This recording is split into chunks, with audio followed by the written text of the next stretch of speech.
And now, we're on our lap. Famous part for me is Bray Hill. Up to 170 miles an hour now, which is definitely faster than before.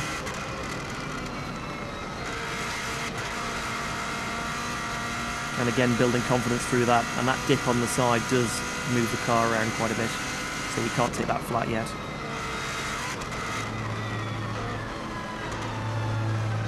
First big braking point. All the way down to second gear. Bit of oversteer there. Tyres probably a little bit cool. And one feature we got for this car, which makes it a little bit more interesting, is we've got DRS like a Formula 1 car. Now you'll actually see when the red light comes on, that's when we're activating it. And the more confident I got with the car, the more I could actually use the DRS to give us more top speed and reduce the drag. Flat out now all the way to Union Mills. And this car was just a total pleasure to drive. You can carry a lot more corner speed. That's where we're getting our time. We're not actually going that much faster in terms of top speed, but we're getting to that top speed a lot faster.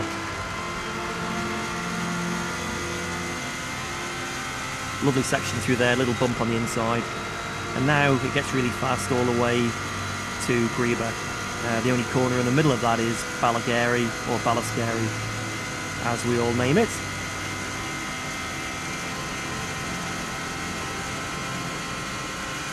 So again, getting up to 170 quite quickly. Little lift here and then tip it in. And because the car is so much faster everywhere, I can actually build up every lap I get out, and I was hoping for another lap. And there's a few places where we could have edged a little bit more time, just with confidence in the car. You've got two chances of a TT course. If you take it flat and it's not, you're in a lot of trouble. So you've actually got to build up to see what the car or the bike will actually do on those corners. And that just comes with time and experience. Flat out now, we've got a little jump. And we've got to be careful because at 170 miles an hour, that car potentially could fly. So we're unsure what it's going to do over the jumps, so you've got to be a little bit wary when you're getting up to those speeds. Greba Castle down just one gear, trying to get on the power, committed and nice and early. And the way this car changes direction is really, really great. The car sort of feels like part of me. You think it round the corner rather than actually steering it round the corner.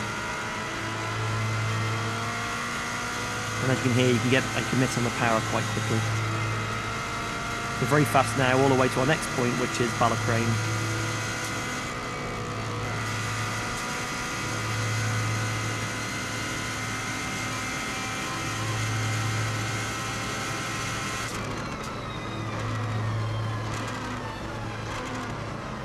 So heavy braking all the way down into third. On the power early. Tricky little corner there, you've got to get right in on the inside. And now we get on to what is quite a good section for the car because it's there's quite a lot of corners, so we can gain a little bit of time with our corner speed through this lot, all the way to Glen Helen. Late apex.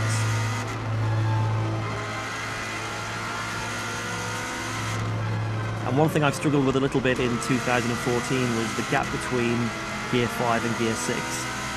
The ratios and the engine power seem to really help this car, so I'm gaining a lot of time just in that upper end of the gearbox. I'm changing gear with the paddle on the right hand side, pull it back to go up the gears and push it away to go down, and it's a 6-speed gearbox with a very fast change.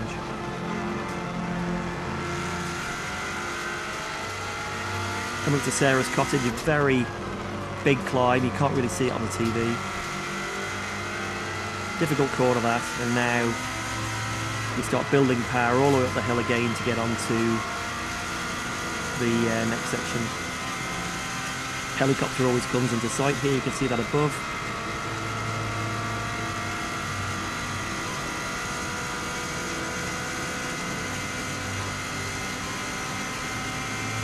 quite a scary corner at the end, just tips it in right. There's a bump on the inside for us there. Just coming down now, got to be a little bit careful. We've got a flag being waved for loss of adhesion. There's been a bike off and hit the barrier on the right. So they've had the oil flags out. As you can see, the dust on the right and the bike's still parked there. Come up for the walls now, drop it down 1 gear, and I think we dropped it down 2 gears last time in 2014. And now flat out all the way to the top of the Garrow. I really do like this section, and especially in this car.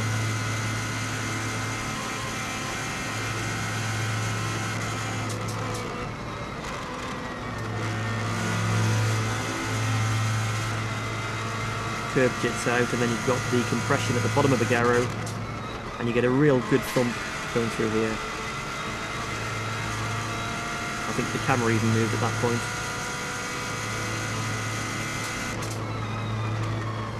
Tricky bend now, double apex right, flat left, and then a double apex left.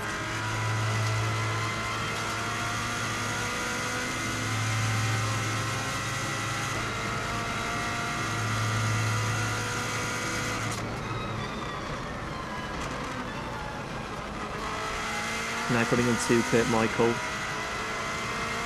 always great through here, and using the yellow lines, you can see the impression of speed you get with the proximity of the houses is really impressive.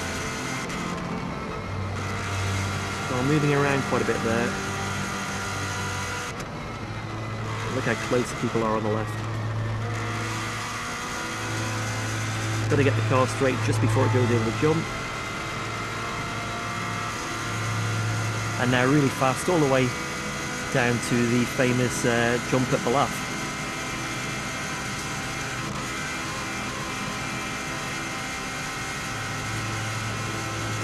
Back up at 170 miles an hour, these corners are really nice.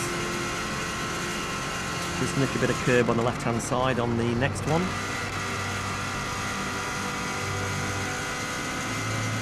As you can hear from this car, it does sound amazing, and it's also revving quite a lot higher than the previous car. We're up to about 8,500 RPM, which is quite a lot for a turbo engine. And we can't jump it too high here because of the bodywork on the car. But you're losing time in the air anyway, so as soon as she's back on the ground, back on the power and flat out, all the way to Ballacry. This next corner feels really good. It's a flat out left-hander. Car takes off, and then we tip it into Quarry Bends, which is a series of right, left, right.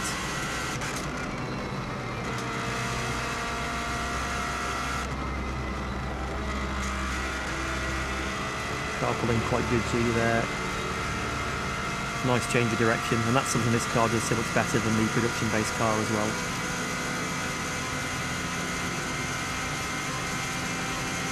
Now, although we've got a little bit more power than before and a massively better chassis, you could still afford to have a little bit more top speed here, which was bringing us a little bit closer to the bikes. They're topping out at just under 200 miles an hour, and as you can see, we're just getting just over 170.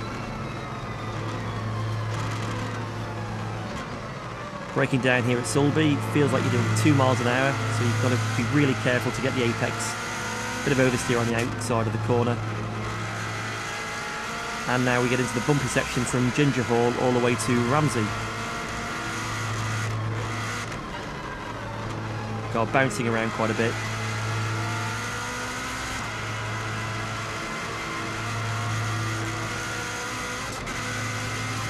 Bit of a kick on the bump there, that was quite nasty, and for the bikes they must have a hell of a hard time hanging on all the way through here.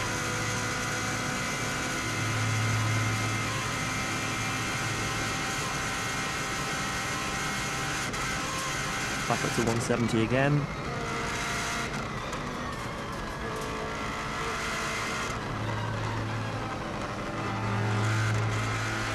Chuck her into the left, bang on the power ollie.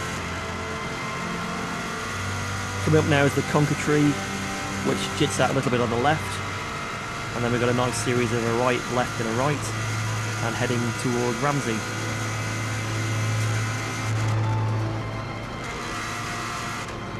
Car moving around a little bit there.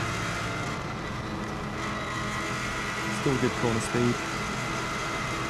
This next corner's great, small jump, and then flat out straight into the next right-hander.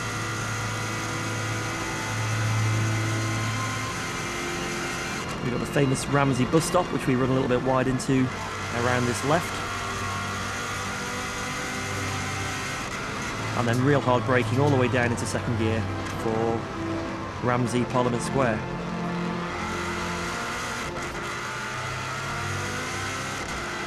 A little bit of oversteer, but not too much. Always feels great going sideways, but unfortunately it's not great for the lap time. Now the climb starts. Drop the curb on the inside.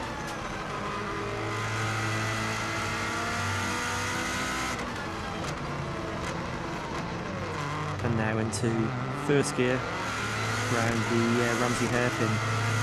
Now the heat had just started to give us a little bit of understeer with the car. On our very first run, we had an oversteer balance. We changed it for this lap and probably went a little bit too much the other way.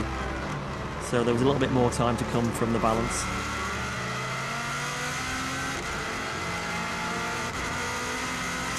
Really steep now, going all the way up to the gooseneck.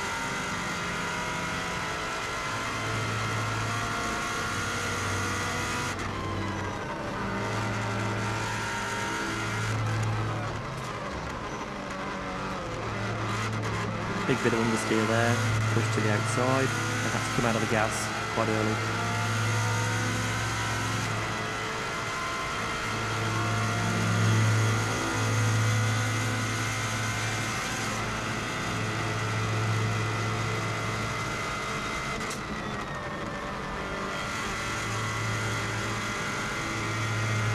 Now even climbing up the mountain, really happy with our speed, and that was definitely an area we could gain on the previous attempts.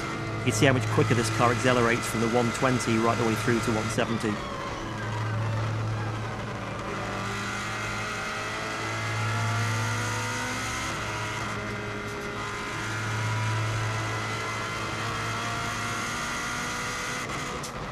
The last right-hander before we have a bit of a break on the mountain mile.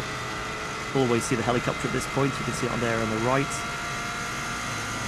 And the nature of the course, as you can see all the way around, is rights and lefts, and then there's probably about 5 big right-handers that link it to make it a lap. So the tyres aren't really getting mega warm, there's no big loads, and it's always very, very high-speed corners. A lot of people comment that a bike is always not quite as fast as a car around a race circuit, but the Isle of Man is different to most race circuits because of the speed and the lack of tight corners. At the top of the mountain mile, big long left, right, left.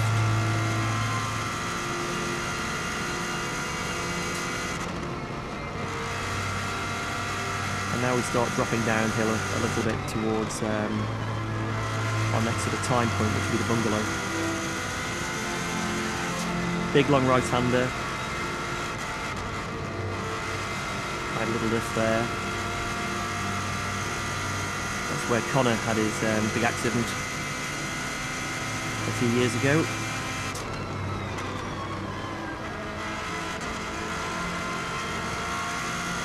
You can see the windscreen is starting to get quite covered with flies. Wasn't too bad at this time of day, but I didn't want to risk trying the wipers because it could actually make it worse, so you better just to get on with it and ignore it.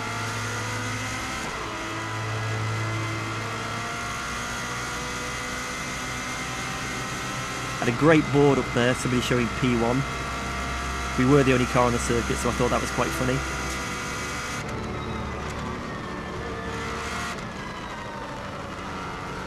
Nasty left, don't really like that corner. And now we're heading all the way down for the last sort of sector of the lap. Real nice feeling on these 3 left-hand corners. 1, 2, bang, and pretty well take it all as one. Windy corner, up a gear from last time. 5th gear. And again, just picking a bit of understeer, we just run wide and just get the wheel on the grass there. But it's no drama.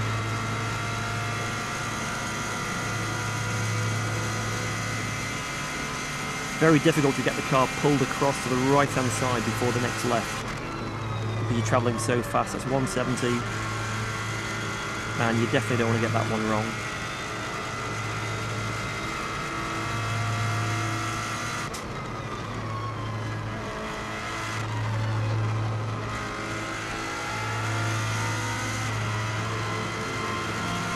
Next is Kate's Cottage. Car moves around a bit there, and now flat out down to the Craigna Bar. Loads of people around watching, and you know it's going well when people are waving, which definitely helps. Around the Craig, and now really fast down to Brandish, which is the big long left-hander.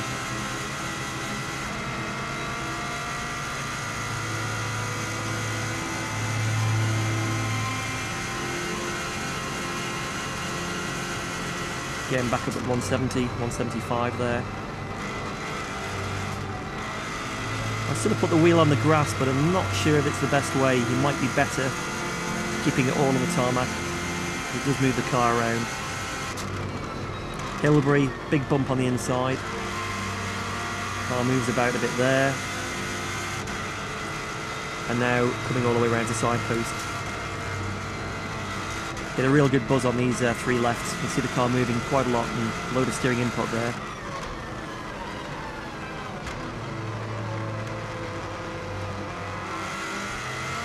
You can't mess up now. We've had quite a good lap. And I've got split times coming to me, and I know it's looking pretty good. And in all fairness, my last sector was probably my worst, so there was a bit more time to come out of that. Really hard to see the turn-in point. And we've got a real tight right-hander, gives me a chance to give the handbrake a little pull.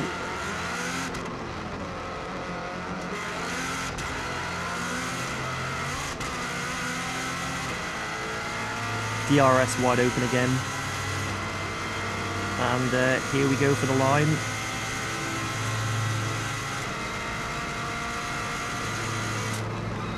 And there we have it. Lap around in 2016. At an average speed of 128.7 miles an hour.